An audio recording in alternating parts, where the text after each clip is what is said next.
Every gardener knows the feeling. Your compost pile looks dark and heavy, you've added plenty of nitrogen-rich materials, and yet your plants remain pale, weak, and slow-growing. The soil smells a bit sour, maybe even like ammonia, and despite all your effort, the garden seems lifeless. This is one of the most common and misunderstood composting failures, the anaerobic nitrogen trap. It's what happens when compost goes wrong, not because of lack of nutrients, but because oxygen disappeared from the process. When nitrogen turns toxic instead of nourishing. In healthy compost, nitrogen drives decomposition. It fuels bacterial growth, helps break down carbon materials, and eventually forms the humus that makes soil fertile. But when oxygen runs out, the bacteria that need air, called aerobic decomposers, die off and are replaced by anaerobic microbes. These oxygen-starved organisms digest material differently. Instead of turning nitrogen into usable nitrate or ammonium for plants, they release gases like methane, ammonia, and hydrogen sulfide. That's where the foul odor comes from, and it's also why plants starve even when nitrogen is abundant.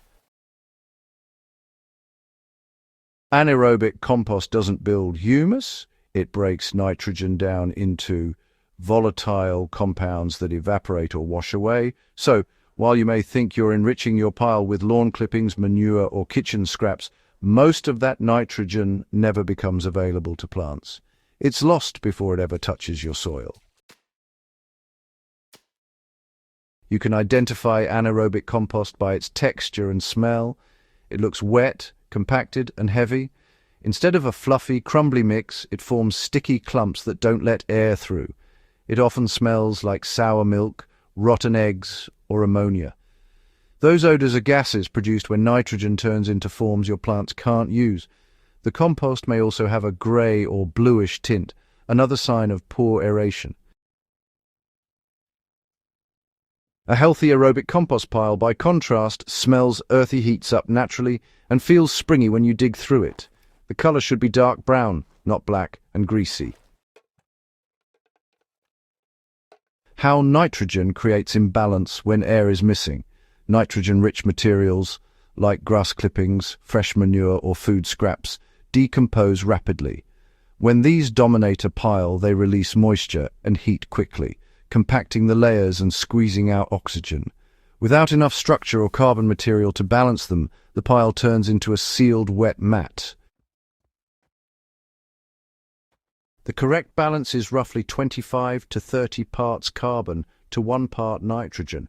That means for every shovel of fresh green waste, you need several shovels of dry browns, like dried leaves, straw, shredded cardboard, or sawdust. This ratio ensures oxygen pockets remain between materials so aerobic microbes can thrive.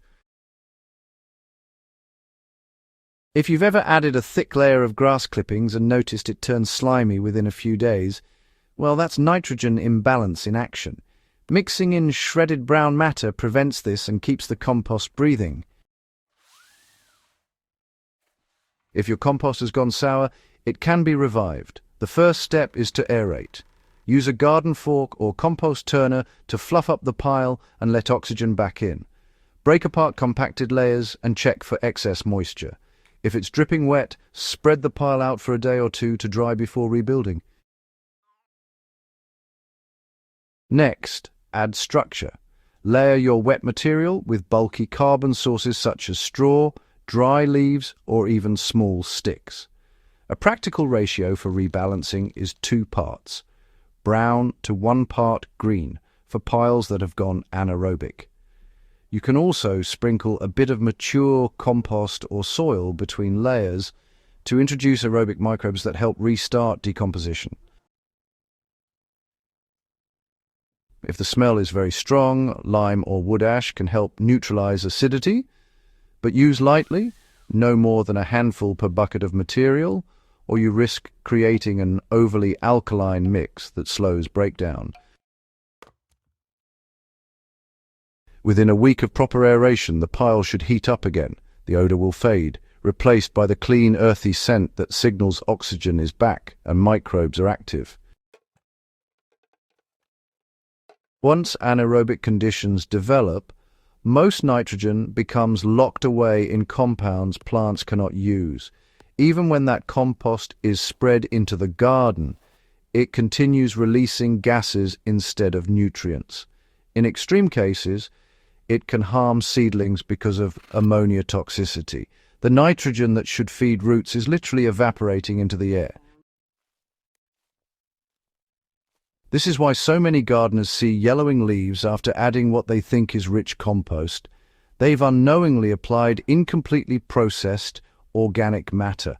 The solution is always balance and airflow. Compost needs to breathe just as much as it needs feeding. In garden soil, the same principle applies. Overwatering, compacting, or burying fresh green material too deeply can, recreate anaerobic pockets underground. The result is root suffocation, microbial death, and nutrient lockout. Loosening compacted soil, adding coarse organic matter, and reducing irrigation frequency restores oxygen and microbial activity, letting plants finally access the nitrogen they were missing.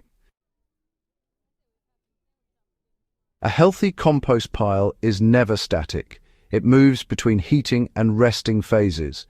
During active decomposition, oxygen demand is highest, so regular turning every 10 to 14 days is ideal. In resting phases, when the pile cools, microbial life shifts toward fungi that build humus and stabilize nutrients. Moisture also matters. Compost should feel like a wrung-out sponge, not soaked, not dry. Too much moisture excludes air, while too little slows microbial work. If you're using grass clippings, always mix them with dried leaves or shredded paper before adding. For every bucket of kitchen scraps, add at least 2 buckets of carbon matter. That keeps nitrogen working the way it should, feeding microbes that, in turn, feed plants. When your compost breathes freely, nitrogen stays in the system, transforming into stable organic compounds that plants can actually absorb. This is what separates a pile that smells foul from one that builds black, rich humus.